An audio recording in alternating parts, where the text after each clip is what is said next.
what do we have here? It is great to have you here on the 8 o'clock spot on the GRYD Network, the GRYD game show, the best game show that you'll ever find. It is your host, Mike Guido. Alfred Parser Jr. is out today. Bryson Carver's been out for a while. We're in his place temporarily. So, again, Mike Guido here is the host. And we have three amazing panelists tonight with plenty of stuff to go over. First, let's talk about Arthur Hurst, who is our, might I say, and it's disappointing for me because I haven't been in the contestant pool in a little bit, but our overwhelming points leader, Arthur Hurst. Arthur, you're it looks like you're kind of on your way to a title, my friend. How you feeling today? I'm feeling good, man. You know, not trying to get comfortable. Gotta finish out the season strong. In the brand new stew, by the way. Also, he's got a mic in front of his face. He's no longer in his living room. It looks good. He's ready to roll, baby. Paris Brown in his car, by the way. This is what I call commitment, fellas. Okay, Paris Brown setting up, driving home from work. By the way, guy's got to make that guap, and he's ready to compete tonight.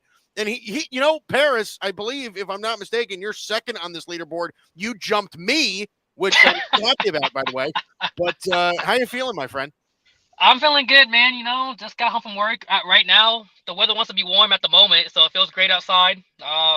Pacers about to be in third place. Red Sox season to start, so, you know, I'm feeling good. We're ready to go. Opening day, by the way, for Major League Baseball is tomorrow, which, again, if you haven't checked out Bicoastal Baseball, I can't say that, one of the only exclusive baseball podcasts on the GRYD Network. You should, every Monday, 8 o'clock Eastern. Anyway, Dylan Lima is back for another episode today. GRYD contributor Dylan. How you feeling, my friend? It's been a long time since I've talked to you, but how you been, bro? Yeah, it's been a minute, Mike. I've been doing good. I'm shooting from the hip this week. Patriots, they've been nonstop spending. You know, they just signed Stephon Diggs. I love and hate that at the same time. I got Vince Carter on the shirt right now in the Slam magazine. I'm ready to go. Magazine. There you go. Loving it. Absolutely loving it. So Dylan wins on wardrobe. We'll talk about that. But plenty of stuff to go over today. Some quarterback news. Obviously, Aaron Rodgers, his situation still up in the air, but it might have gained some clarity, by the way, with Russell Wilson. We'll talk about that to lead off our show today. But first, if you are unaware of how this show works, and if you're unaware by now, I'm really surprised. By the way, I'll throw up the leaderboard. And when I say commanding lead for Arthur Hurst, I mean it. 318 points, where Paris Brown is our next highest guy in second place at 165. Look at little old me in third. Dylan Lima. By the way, so this is a top-tier party, my friends. So these are the top four competitors here today. Unfortunately, I can't gain any points today. It's only Dylan gaining ground on me and the other two, fortifying their lead. Barry Grant Jr. in fifth, Tyler Reddington in sixth. And then you close out the list here with Tim Barnard, Bryson Carver as a contestant, by the way, Alfred Parser Jr. as a contestant, Asher Moore, Eric Van Lenten, Eric Ruiz, and EJ Savage to close out the list there. Let's talk about our rules. So, again, if you haven't tuned in, I'm telling you, you've been missing out. But here's the rules for the show. And it is a modification from what we had last season. But this year, best take gets 5 points. Second best take gets 3. Third best gets 1. If we would have a fourth, they come up with a goose egg, but we don't have one. It's just three. A panel of three contestants tonight. So everybody's taking home points every round. But that's how it'll shake out. And then again, in the final rules, you see 10 points. We'll go over that again once that comes about. Let's talk about Russell Wilson. This is the big news from yesterday. Russell Wilson spent last season with the Pittsburgh Steelers and is now headed over to the New York Giants. Listen, it's been a little bit of a rough road for him over the past couple of years with the Broncos and then over there with the Steelers. But listen, last year, 11 games. He did make the Pro Bowl, 2,500-ish yards, 16 touchdowns, 5 interceptions last year in Pittsburgh, completed about 64% of his throws.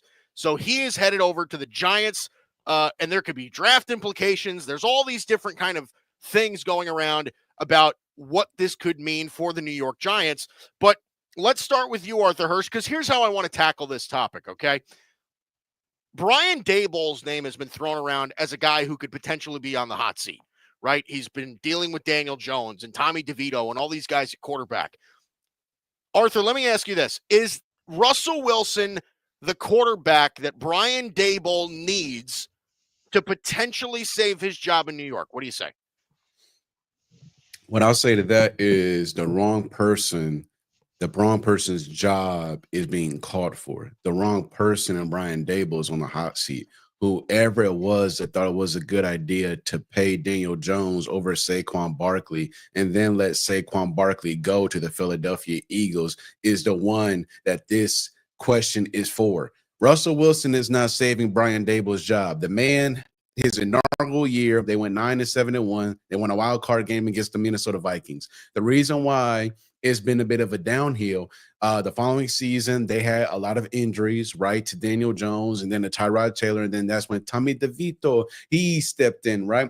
And then last season, you don't have your all talented, all pro, amazing running back in Saquon Barkley. Why? Because you gave him to somebody that just won the Super Bowl in the Philadelphia Eagles. That is not on Brian Daboll. But hey, Brian Daboll is going to be the scapegoat. Why? Because everybody knows Brian Daboll's name. Why? Because he's the one on the sidelines calling plays, telling guys what to do. He's the one with the game plan and things of that nature. Whoever the dumbass GM, that nobody knows who he is. We just know that he's an idiot because they let go of their all-pro running back in Saquon Barkley. But not only does it save that man's job, it also shows teams that Russell Wilson can probably still play at a very elite level. You saw that he was a all-pro this past season. He played well, right, with the things that he was given with in Pittsburgh. And he also said that he wanted to come back to Pittsburgh. And I'm surprised that he wasn't able to, given the chance that, New York threw him the money and he said, I'll take it. I wonder what Bryson's opinions are on that, saying that he was willing to go back. But this also, saves him in his career. A lot of people say that I'm washed. A lot of people say that I can't really play. Still, we'll see what he does with guys like Malik Neighbors and little Jordan Humphrey, right? Devin Singletary is still a really good running back. So they have a really good defense as well. So I'm interested to see what Russell Wilson does. I expect him to be the starter, but Brian Daboll's the wrong person on the hot seat. And listen, as I agree with you on that. The GM, by the way, of the New York Giants is Joe Shane, who's been in that position for a few years now. And there's the infamous video of him, right, it's him with his kids in his office, and his son is sitting on the couch throwing a football to his dad and said, "Dad, trade up for Jaden Daniels." And now everybody's making fun of him because he's got a 13-year-old kid that seems to know what to do with his job better than he does. I'm sure he doesn't, but that's what everybody likes to make fun of. So a good job there by Arthur Hurst. Let's move it over to Paris Brown. Again, Paris, like I said, I want to attack this topic a little bit differently. So Russell Wilson signing with the Giants, is this the quarterback that Brian Daboll needs to maybe secure himself a little bit more of a future with the Giants than what could be perceived by the public now? What do you think? To me, it seems like the Giants are set up a situation so they have an excuse to fire Brian Daboll after the season ends. Oh, that's what I see it as, because Russell Wilson isn't a starting QB anymore. I'm not saying he's terrible, but he's older. We really saw it with the Steelers. He started off really hot, but as the season ended, the team's offense disappeared completely. There was no offense in general. You could tell his age was coming in. A big part of Russell Wilson's game was his mobility. He doesn't have that anymore. His mobility is gone. And again, that just comes with age, but when that's part of your game and you don't have that, that takes out a big part. And bringing in Russell Wilson, even at his age, Russell Wilson's probably better than Daniel Jones. I'll say that. I'd still rather have Russell Wilson than Daniel Jones. But he's not a great starting QB anymore. I honestly, in my wild to take, I would start Jameis Winston just because I know he's going to take shots. Russell Wilson isn't going to throw interceptions like Jameis Winston is. I know that. But Jameis Winston's going to throw 4 touchdowns, 5 interceptions. He's going to give me a chance. Russell Wilson, it's kind of all up to the defense and hope that we score enough. So it just seems like they're setting it up that they can say, well, he didn't work with Daniel Jones, and now he didn't work with a Pro Bowl QB, which he really wasn't that good. He wasn't a Pro Bowl QB. He got the honors, but he didn't have that great of a season. He did okay. He didn't do terrible, but he did okay. But to me, Pro Bowlers get kind of thrown out to a lot of people who don't deserve it nowadays. They kind of just hand them out to people because all the good people are either in the playoffs or they just decide not to do it. And so they started handing out to people. But since they have a Pro Bowl QB, they're gonna be like, well, he didn't succeed with a Pro Bowl QB. We're gonna get rid of him. So if he can have an okay season with Russell Wilson, I think that proves to the league that he is a good coach, and somebody else in the league will sign him. But to me, it seems like this is the way for the Giants to have an excuse to just fire him. Yeah, that's an interesting take. I didn't think about it like that, but it does make a lot of sense that they could be using this as an excuse of like, hey, listen, we gave you Russell Wilson, and listen, it didn't work, right? Even though most of the world knows that Russell Wilson's pretty much washed at this point. I shouldn't say that. He might have a little bit left in the tank, but again, good take there by Paris Brown. All right, Dylan. So let's take your stab at this. Again, like Brian Daboll, his name gets thrown around in these conversations a lot about a coach that's getting fired. I mean, again, as much as I disagree, I mean, what do you think? Are the Giants potentially setting him up for failure, or is Russell Wilson the Giants saying, okay, here's your shot to save your job? What do you think, Del? I can't see how this ends well at all for Brian Daboll. Plain simple. I mean, people already forget that Jameis Winston, they just signed him to a 2-year deal. Right. They gave Russell Wilson a 1-year deal. So now you have two veteran quarterbacks that are fighting for the starting gig. Deep down, personally, people don't think that Shedeur Sanders is an option for the Giants. I think it could be a potential smokescreen because, look, when you have two quarterbacks on small contracts, dead money is nothing. I could see one of them getting cut, and maybe they're trying to drum up interest for a trade down. That could be very possible too. I think that the Giants need to make a move in the draft because it makes no sense to really be at 3. I mean, again, they are in a hell of a lot of hurt. Because again, when you have two short-term veteran quarterbacks where they could very well get cut at any point, Right. and then it's like, what is Daboll going to do? The rest of the roster is pretty much a tire fire. We already talked about how the whole GM, being exposed by his own son for knowing more ball than him. Like, it's just like, it's all around tough. And we can't forget this GM hired Daboll. So, like, they came together. And the NFL has, like, this very weird thing where if the GM goes, the head coach goes because the GM wants their guy in, the head coach wants their guy in, and then it's almost like a whole system. You're kind of all implementing a system at the same time. It's very rare that you see an either or. The only way that I could see Daboll saving his job on the Giants were to make this team competitive. And quite frankly, I don't think they can make them competitive. They have so many holes in so many places, and arguably their two biggest. I mean, I can't think of any other big signings by the Giants, quite frankly. I could just think of Russell Wilson. I could think of Jameis Winston, and it's very obvious that Daboll is on his way out. He's a very competent coach. He went to the playoffs with Daniel Jones, so it's not like he's a bad coach by any means. It's just the hiring cycle that we see in the NFL time and time again, where it's just like we get this first year, maybe you get 2 good honeymoon years at best. They only got one with Daboll and Schoen the first year when they made the playoffs, and then just fell off a cliff. And they're just always mediocre. They don't really try to take any real swings. They kind of just seem like they're okay with their mediocrity. So why wouldn't they just fire Daboll if things don't go well and start over again? There's no expectations. No one in New York is going to think the Giants are going to be anything anyways. So it's just like Daboll can just get fired and start anew. Yeah, I think you make a good point there. I listen. It's interesting when you bring up the point of how Joe Schoen and Brian Daboll kind of came into this organization together, and it could end up starting to fall apart. There were a lot of expectations as far as where this organization could go after they hired Daboll, after they hired Joe Schoen, the years that they did, and then it's just kind of come down to pieces in recent years. Listen, everybody came out firing tonight. Seriously, everybody did their work. Paris Brown, you're coming away top spot right here tonight. You gave a perspective that I didn't really think about, so you earned the top spot there. Arthur Hurst with 3 points there. Dylan Lima at 1. Again, it's tough, fellas. I mean, it's at this point in the game when you guys come out firing that hot, it gets pretty tough to score these things. Let's move on. Again, kind of a chain reaction here, but now let's talk about Aaron Rodgers. So Aaron Rodgers spending last year with the Jets, the last couple of years with the Jets, but this is now, he's still a free agent. This is still somebody that's looking for a team. Obviously, he's on the wrong side of 40. Let's, forget about 30, wrong side of 40. 41-year-old Aaron Rodgers. Last year, 17 games with the New York Jets. He threw for almost 3,900 yards, 28 touchdowns, 11 picks. Sort of picked it up again towards the end of the year last year, but he's still looking for a team, right? So, but there's not a lot of teams looking for quarterbacks anymore. So it then kind of begs the question of really how many possible destinations are there for somebody of Aaron Rodgers' caliber, or is there any? So I'll point this out.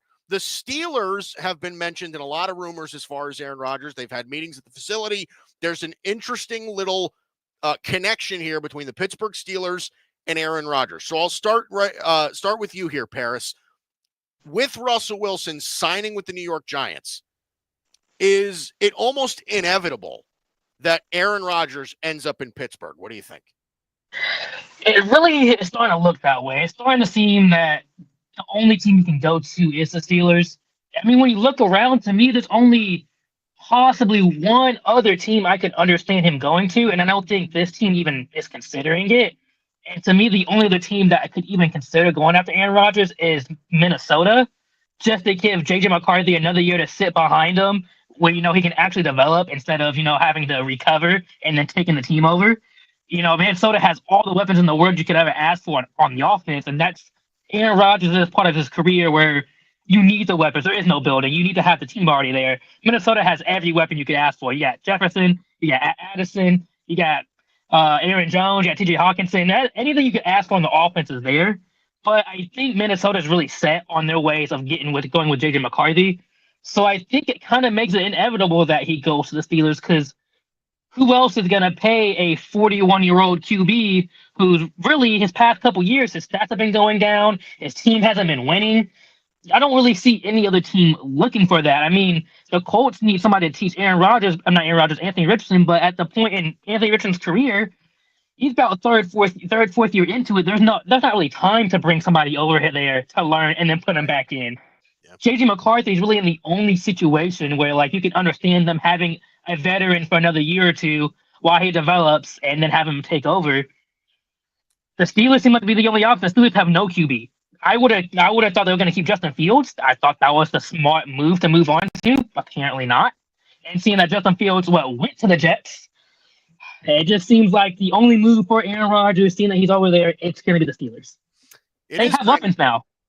It is kind of ironic now, if you think about it. It's kind of funny how both Pittsburgh Steelers quarterbacks from last season ended up in the Big Apple. Justin Fields with the Jets, Russell Wilson now with the Giants.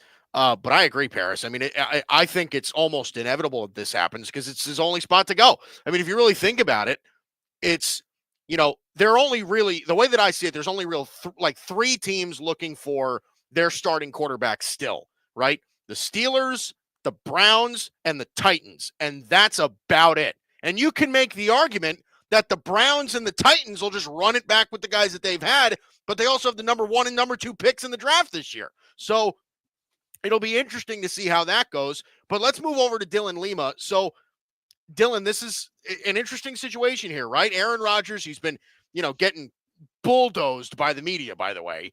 And, whether that's rightfully so or not, I mean, it's kind of become a little bit of an awkward situation for Aaron going into his career at this point. He's older. Is a marriage here with the Steelers almost inevitable for Aaron Rodgers at this point? What do you think? So honestly, this is more of a shotgun wedding than like a holy matrimony kind of thing with Aaron Rodgers and the Steelers, but I think it just has to happen. Rodgers has been playing like Cinderella, waiting for the glass shoe to fit. So many teams are giving him chances and opportunities to sign elsewhere, and Rodgers has just been dead quiet. He's been silent. We haven't heard anything about him, and considering his track record now of going to, again, with oh, I love you, but I'm in the middle of something. So I'm sorry about that. All good. All good. So yeah. So okay. Yeah. So what was it? Aaron Rodgers, Steelers, yes. So it's just like no one else really wants him at this point. And if we're looking at the field of free agents at the moment, we got Trey Lance, Drew Lock, Joe Flacco, Carson Wentz. So it's like you're 3 a.m. at the bar, bar's closing, you gotta take someone home. Rodgers gotta be the guy. Steelers are kind of falling apart at this point. You lose both your quarterbacks. Uh, even though it's like he's like been the centerpiece of that team, there's got to be a point where enough is enough. And if he somehow can't woo Rodgers to Pittsburgh, then Tomlin may be out the door too. So it has to happen. Considering that the Steelers went all in at the receiver position with DK Metcalf, it's yeah. I mean, it's just I can't see this going anywhere else. And yeah, I mean, and he also doesn't like to, do backups. He doesn't like to help out with talent. So that's why I don't see the Vikings getting him, because he's not going to nurture JJ McCarthy. He could give a crap about anyone but himself. It felt like with the Jets, you saw him get Lazard, get all of his cronies, and Devontae Adams, and had a hostile take over the Jets for those couple there. And even Jordan Love with the Packers, like he was from the school of what Brett Favre didn't want to be his mentor. So now he's kind of just reliving that for the future, for quarterbacks that have been behind him.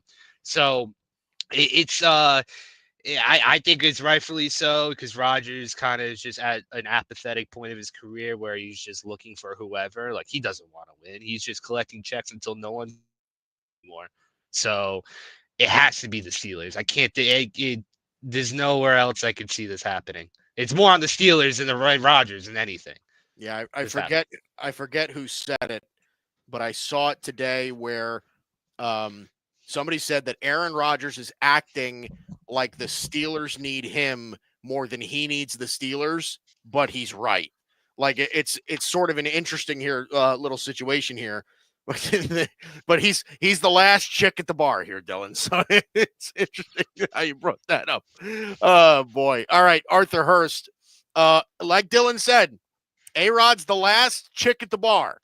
Do the Steelers just say, you know what? We can't go home alone. Like, we got to figure something out here. Is a Steelers Aaron Rodgers marriage, is it going to happen at this point? Hang on real quick, Mike. I'm on the phone. Oh. Yeah. Yeah. All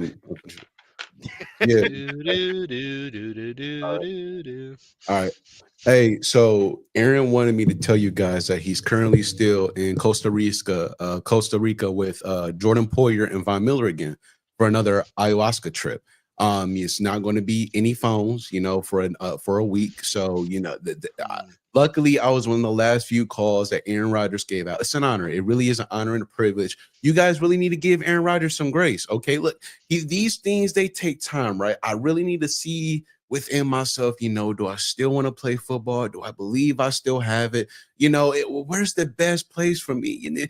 Coach Mike Tomlin, don't worry, man. I will get to you, right? I'm currently just really checking within myself to see if this is something that I really want to do. But on a serious note, yes, he is the last chick at the bar. Yes, he's I'm not going to really say that because I don't want to make anybody mad. But he has no choice. And it's very unfortunate that ever since, I'm not going to say that either. That might take some other people off. But ever since he went down, right? It just seems like New York has a lot of down moments. Damn, that didn't come out right. They just have a lot of moments where it's not their best. And, when you're running out there with the flag, your first year as a New York Jet, and 4 plays in, you go – You hit the field, you know what I'm saying? Like, it's just so yeah, you got to go to Pittsburgh. You have no choice. And I talked about this with Bryson last night on the night show. He has the respect has to be there for Coach Mike Tomlin and the Pittsburgh Steelers to keep them in the loop more consistently and give them a heads up. You got to give Coach Mike Tomlin that chance, that opportunity to be like, yo, if you don't want to be here, just let me know so I can know if we need to go in another direction, because you have fans like Bryson who's tired of the status quo. Yo, I'm tired of being 500 and just being okay. I'm tired of being above 500 and we make, a playoff game. We maybe win, we maybe not, but that's all it is. I want to get back to Super Bowls. I want to get back to Pittsburgh winning football. You know what I'm saying? So Aaron Rodgers has to show that level of respect for the Steelers. You know, I'm sure coach Mike Tomlin is going to give that respect to him. I told Bryson last night, it has to be mutual. You know what I'm saying? If both sides want him to be there, then he needs to be on that ship and say, hey, I'm committed. I'm doing everything I need to do to get ready, and I'm there. If he doesn't want to be there, then just let them know. Yeah, you know, I think that's a great point. And the fact that this is taking so long, I think is unbelievable, right? I mean, it's not like I know he's Aaron Rodgers, but it's fossilized Aaron Rodgers. Like this is not 2010 or 2011 where we're making arguments that he's the best quarterback in football. It's 15 years later that we're making this argument for him. So very good stuff, guys. Arthur, you're jumping out to the lead here with the top take of that round. Parrish Brown just behind with 6 points. Dylan Lima with 4. So for that round, Dylan came in second. Paris came in third. But we're at 8, 6, and 4 for our panelists. Still anybody's game at this point. So let's move on to baseball, which is, again, my first love. Oh, boy, am I excited for opening day with the Los Angeles Dodgers winning the World Series last year over my beloved New York Yankees, unfortunately. And this is a brand new year, and it seems like the Dodgers are just about as good as they've been maybe in the history of their franchise. Their roster is loaded. Shohei Ohtani, Mookie Betts, Freddie Freeman. It doesn't stop. The pitching staff is unbelievable. All of those things. We are in full understanding that the Dodgers are the go-ahead favorite to win the World Series this year with opening day happening tomorrow. But I will open the floor to this because we all know that the Dodgers are the favorite. But let's start here with you, Dylan Lima. If it is not the Los Angeles Dodgers to win the World Series, who do you got winning it all in October? You know, it's so hard because it really does feel like such a massive talent gap between the Dodgers and everyone else. I remember last season on this show, I talked about Shohei Ohtani's contract was going to ruin baseball, and I was called crazy for that. But the Dodgers just keep on spending more and more money. So now it's just the haves and the have-nots. And no, Mike, I'm not kissing your ass with this answer, but I think it's going to be a rerun of the Yankees and Dodgers, and I think the Yankees have that second best opportunity of winning the World Series because they did lose Juan Soto, who was a massive engine to that championship team, especially when Judge and Stanton kind of were just duds throughout that series. But then the Yankees do what the Yankees do best and retool. We could talk about Cody Bellinger. We could talk about, Goldschmidt, although aging, is still a solid first baseman that could give you games when you need him to. And it's just like they got pitching. They retooled their pitching as well. And it's like at this point, I think teams are kind of just throwing their hands up and being like, what can we do? There's not much you can do when the overall gap between the top teams and their spending and then the rest of the league.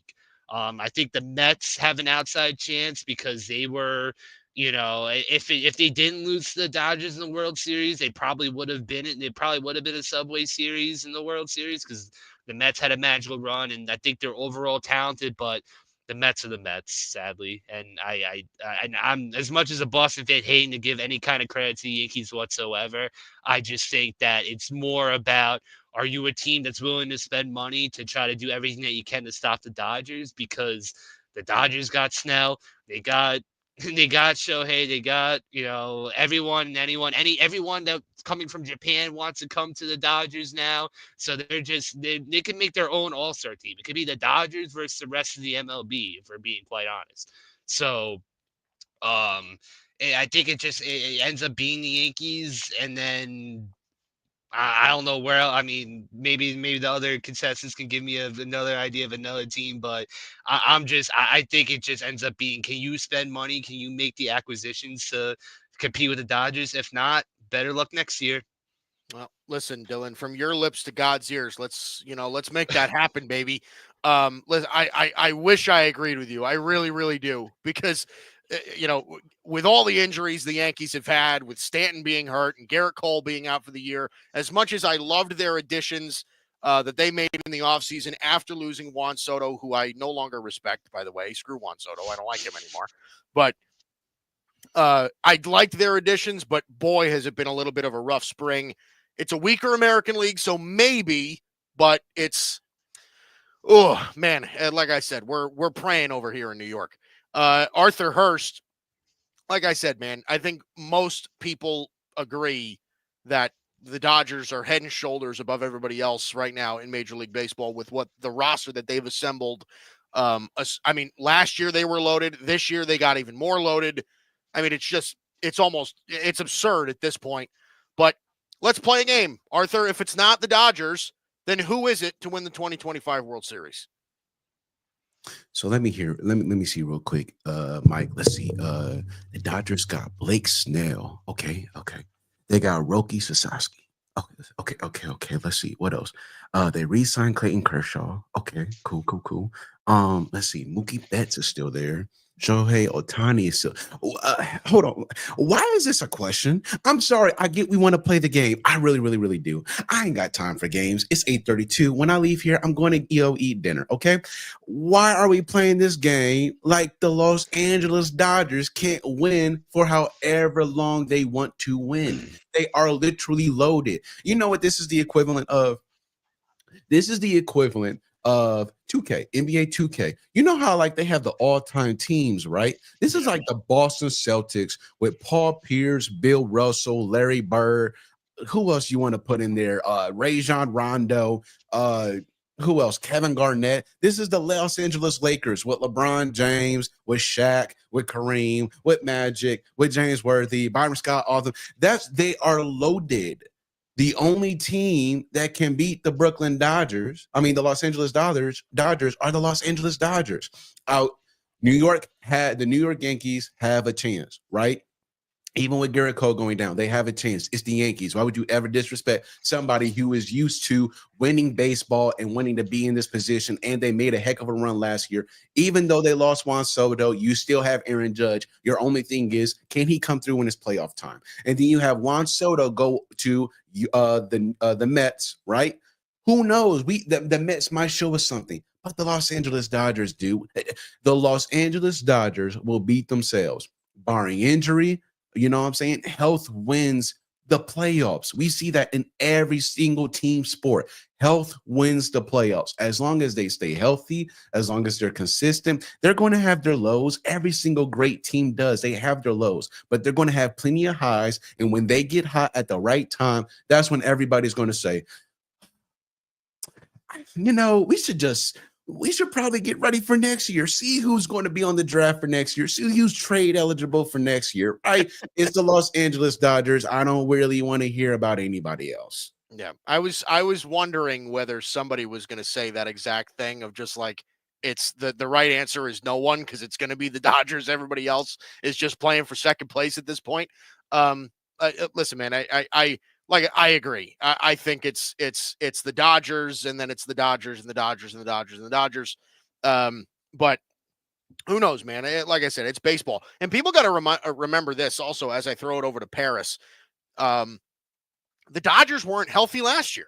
I mean, they missed Mookie Betts for a couple of months. Come playoff time, right? They had Jack Flaherty, Yamamoto, and Walker Buehler starting playoff games. They had Landon Knack and bullpen guys in some of these later playoff games, and two of those guys in the rotation aren't even there anymore. Bueller's gone, Flaherty's gone. They have an entirely retooled rotation again. So again, it just goes back to how loaded this team is. Paris Brown, listen, man, the baseball player in you that I know that you are. I mean, I know so badly that we're talking about the Dodgers and we're just like, God, everybody's rooting against them this year just because they're so damn good. But if it's not the Dodgers, Paris, who is it to win the 2025 World Series? The only thing I gotta say about that is when was the last time a team won back-to-back World Series? It hasn't happened in 25 years. And the last time that happened, of course, it had to be the Yankees of all teams. And I'm tired of hearing the Yankees in this conversation, man. The Red Sox fan in me is getting annoyed by this. Like, the Yankees ain't making it to the World Series again. I don't care. They're not going to make it. I don't care what we say. The Yankees aren't making it to the World Series. But the Dodgers, it's hard to stay healthy For 162 games, I get baseball's not a physical sport as basketball and football. But 162 games, that's a long time to stay healthy for. Mookie Betts has already had a sickness that's kept him out all spring training. He's been out. He's dropped 150 pounds. Yes, they got players after players after players, and I can't. They're gonna be in the playoffs. You can pencil them in, make probably number one seed in the playoffs. For World Series, I can't say they're gonna be a guarantee in the World Series just because there's so much time in between. So many players can go down. We're already seeing a lot of players get injured during spring training. Going into the season, yes, you have. It's kind of like you have to say the Dodgers are going to make the World Series. Who's with their lineup they have? Who's competing with that? Nobody is. Nobody can compete with that. But with so much time, so many players can get injured. Teams don't make World Series back-to-back years. I mean, all those years the Astros are winning the World Series, they weren't making it back-to-back. There's always years in between, but every year it felt like they were going to be there again. But something always happened. So are they going to make it? I want to say the odds are yes, but I'm saying no. Somebody else is going to beat them. There's going to be a team in there that does beat them in the playoffs. And I can tell you this, the Yankees ain't making the World Series. I think the Red Sox are going to do it. I am a fan, so I'm going to be kind of crazy about it. But we have a lot of good players this year. Devers finally admits to being a DH. I don't know why we had to go through all that for him to finally be a DH. Like, just be a DH. It's the obvious answer. But in the National League, you want to say the Dodgers are going to make it, but with so many games, I'm not penciling them into the World Series. I'll pencil them into the playoffs. I'll pencil them into the number one seed in the playoffs in the National League. That's fine. But I'm not penciling them into the World Series. I believe somewhere along the line, some teams either come beat them or they'll have enough injuries that a team can do it. Listen, we always say it on my show all the time. We say that, listen, that's the way baseball is. And you're right, Paris. I mean, that's the way baseball is. There is no guarantee about getting to the World Series just because there's 6-7 months in between. There's so much season to be played. And baseball has a funny way of working. I mean, think about it even last year, right? 2 years ago, we saw the Diamondbacks and the Rangers in the World Series last year, 2 years ago. Neither of those teams made the playoffs the following year. So there's an interesting way of going about that as far as baseball is concerned as well. So with that, Arthur Hurst has cemented himself into the final round with 13 points. And we have a little bit of a dilemma here, fellas, because this happens a lot. At least when I'm hosting, this happens a lot and maybe I do it on purpose. Maybe I'm an incredibly uncredible host of this show, but Paris Brown and Dylan Lima are in a dead tie for second place. So do we know what that means, Arthur Hurst? What does that mean? You tell me. Overtime. And what does that mean? That means it's a very simple tiebreaker here. All it is trivia. That's all it is. All it is just one little trivia question about anything of my choosing. Now, let me see. Let's take a wild guess and say, you know what? I should have had one prepared for this exact moment, but I don't. So now I have to actually look. So let's do this. Okay. Let's see. Okay, these are all a little stupid. Okay, I got to come up with something a little bit better than this.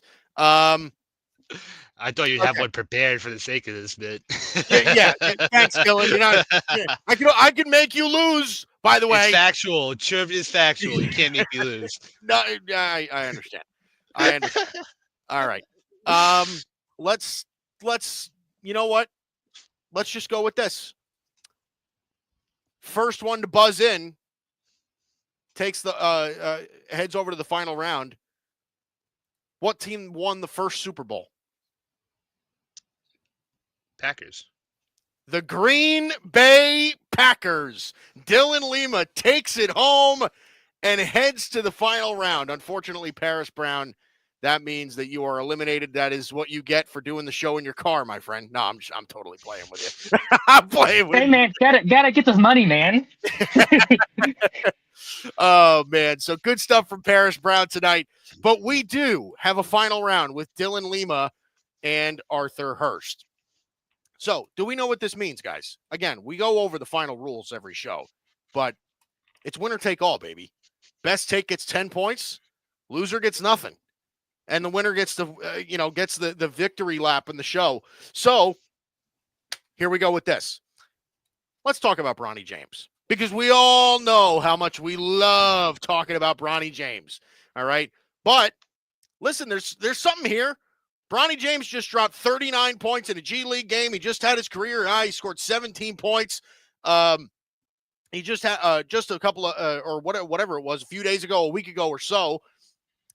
Listen, he's playing okay, right? I mean, that seems to be the argument. There's this big rift between Stephen A. Smith and LeBron James, all this stuff, all centering around Bronny and his development in the league. Now, again, if you remember, Bronny was taken with the 56th pick last year in the NBA draft in the second round. He was the third to last pick of the entire draft. And this is what we get, right? He's faced a lot of criticism, whether he's not an NBA player, for his size, his skill set, all of these things. A lot of criticism. And we all expected it, right? He's LeBron's kid. So now let's ask this question, Arthur Hurst. Has Bronny James been treated unfairly by the media, by the public, by anybody? Has Bronny James been receiving unfair treatment since his entry into the NBA? I think what a lot of people genuinely forget is that this dude could have died 2 years ago. Yeah. Like I'm being dead. Like he could have died 2 years ago and not living out his dream of being selected to the Los Angeles Lakers with the 55th overall pick. So yes, they are unfair to him because you're worried about his last name. Right? When Sharif O'Neal was saying, I want to play basketball and wanting to be a dominant big and things like that, I'm not looking at Sharif O'Neal to be Shaquille O'Neal. I'm not looking at Scottie Pippen's sons to be Scottie freaking Pippen. I'm not looking at Keon Anthony to be Carmelo Anthony. I'm not doing that. So it's weird how, well, no, it's not weird, right? I get it. It's expected. You're the son of one of the guys that's always in the conversation of being one of the greatest of all time, right? So I understand. But the fact that you think he's not even as tall, not even as big and brawn as his father, right? We like Bryce is more of that than Bronny. Like it makes no sense. So I also want to say shout out to Scottie Pippen Jr. I don't know why I didn't click that. Yeah, that he's also junior to Scottie Pippen Sr. So shout out to Scottie Pippen Jr. on that. But not only are they being unfair in their expectations of Bronny, it's not like he got drafted to be the future of the Lakers. Also, it makes no sense. But the media and everybody else is also being drafted to the guys who were drafted before him. You know who Stephon Castle is, Mike? Do you know who that is? Of course I do. Okay, I just want to make sure. Stephon Castle has been leading in Rookie of the Year odds majority of the season for the San Antonio Spurs, averaging 14, 3, and 4 this season. Then you have other guys like Zachary Rasache, who was playing exceptionally well for the Atlanta Hawks despite being thrown into the starting position. You have Alex Sarr of the Washington Wizards. You have Kelly Ware of the Miami Heat. You have Zach Edey of the Memphis Grizzlies. Like, you have guys in this man's draft class who is worthy to be talked about. Hell, even Dalton Connect 4, West Side Connection, whatever the heck you want to call him, the young sniper for the Los Angeles Lakers, Bronny's teammate, deserves to be talked about more than Bronny freaking James. So yes, it is being unfair to Bronny James Jr. because you're not letting him develop. You're not letting him develop into his greatness and grow into his greatness. You're just expecting him to be great off the bat. And you're also being unfair to all the guys that came before him drafted who are playing exceptional in key roles for their teams and are looking to be players of the team's future. It makes no sense. Yep. But hey, that's what you get for being LeBron James Sr.'s son. LeBron James Sr. Is that what we're calling LeBron now? Is we're going to call him LeBron James Sr.? Is that what he's earned? I love it, man. But hey, listen, he's 100% right. I mean, I've always been Like that's kind of my thing, right? Like one of the things on this network that I do is I do NBA draft stuff. And I've always said that Bronny was a draftable player. Like was he ever going to be a top 10 lottery kind of no, but he was taken with the third to last pick in the second round. Like nobody cares about when the Minnesota Timberwolves draft some Lithuanian kid that averaged 4 points in EuroLeague. Like, but nobody cares. But it's because it's LeBron James's kid. All right. Dylan Lima. Again, piggybacking off of everything, right? Is Bronny James being treated unfairly in the NBA? Is it because he's were the expectations too high for him? Like, is he just being treated unfairly? What do you think? First off, I want to shout out Gary Payton Jr. and Gary Payton II, both sons of Gary Payton. Somehow both got the same name. But obviously, but yeah, I mean, I think I've mentioned this before, but I do think the NBA by far has the most toxic media. And LeBron as a player, we could go back to, how promise, like, all these expectations of being the chosen ones to pass it all. And then now you have your son, Bronny James. Like, he purposely doesn't go by LeBron James Jr. because obviously LeBron going through all the unfair scrutiny that he's gotten all of his life, chasing Jordan all of his life since he pretty much got into the league. Obviously, he definitely shared that a lot with Bronny and now their teammates. He's definitely helping him, train him to get him to where he needs to be. Without a doubt, he's getting treated unfairly. And when Bryce James, I think he'll come to the league eventually, and I don't think anyone's going to care about him nearly enough that they care about LeBron James Jr., and that's purely by name.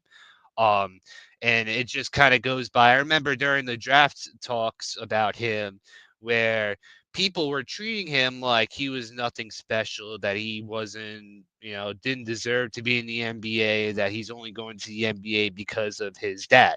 So even when he was coming into the league, it was always like knocks against him, and it's just purely by who, just by name, by being associated with LeBron James. So it's almost impossible to separate it, sadly.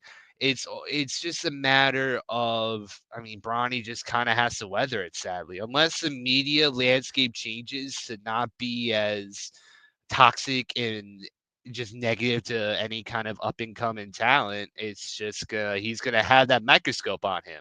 And if he does start getting good and he starts getting real expectations put upon him, he's gonna get more than anyone else, more than Carmelo Anthony's son that's coming up or any other kid. How many, the NBA is coming more and more of, the NBA's, the sons of NBA players. So this is nothing new. This is something that's happened time and time and time again. It's just a matter of, can Bronny take it? I think he could. I think that he's in a spot where, since he's starting the G League, he's starting small and they're letting him build his way into the NBA. I think he could be successful regardless. Of course, it'll be impossible at this rate already to even catch up to his dad, but I don't think those expectations are put on him anyways. So I mean, there's no other way where it's just like, and LeBron's even said in the media where it's like, why would you want to be the face of the NBA if you're just going to be unfairly scrutinized, if you're just constantly going to have this target on your back where, oh, you're not better than the person that came before you. It's like, and then, now we got a new generation after Curry, after LeBron, after Durant, where now we kind of have this vapid hole of who's going to be that face. Anthony Edwards doesn't want it. And I mean, now I'm kind of going on a random tangent aside, but it is just to highlight how negative, how just like they kind of just want the clicks. They're going to, the media members, especially Stephen A. Smith, has always been, not a fan. I mean, he has defended LeBron when Skip Bayless was on it because, of course, Skip Bayless was the biggest hater of LeBron. But now that Shannon Sharp is the LeBron lover, now he switched over to being the LeBron hater all of a sudden. So it's like it's all just for the sake of sensationalism at this point. And Bronny's going to get that until he retires, without a doubt. I love your point on the NBA having the most toxic media. I really think that NBA basketball culture in that respect nothing matters but rings. And like, I hate it. Like, I think it is the perfect word that you used was toxic. So great job by both contestants, by the way. This was a tough one. It really was. But at the end of the day, there can only be one winner, and you're looking at him. Wouldn't it be funny if I elected myself? That would be really funny. That would be really funny if I just gave myself 10 points just to be like, the winner is me. That would be hilarious. But I unfortunately can't do that. So there can only be one winner, and that winner is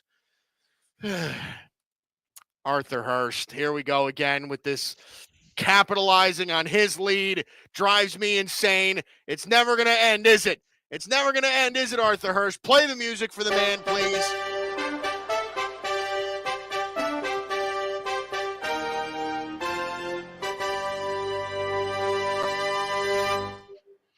Whatever, Arthur. Why don't you just go ahead and give your speech and whatever. We can all move on with our day. Hey, man, look, I miss you. You clearly miss this, whether it's being a host or it's being, a competitor against you. I'm being for real, man. Like, Dylan, always good going up against Dylan. I gotta be on my toes whenever I go against Dylan because Dylan puts something out of his ass that I never thought of. So, I had to come correct. I had to make sure that I had something that he wasn't thinking about. You know what I'm saying? Because that's how he gets me majority of the time. But hey, man, it's always fun. I got to increase a lead. Again, I'm not getting comfortable. You know what I'm saying? Got to keep the foot on the gas. It's like, the late, great Kobe Bryant said, the job's not finished. You know what I'm saying? Until it's finished. So got to do what I got to do. You got to do what you got to do, man. You got to do what you got to do. Man, listen, this lead is becoming, if it wasn't already, it's becoming insurmountable. It's really kind of getting embarrassing for the rest of us, to be honest. I don't really like it. And again, I will jump back in this round. I don't even know when the season ends. I'm the co-founder of this damn network, and I don't know when the end of the season is.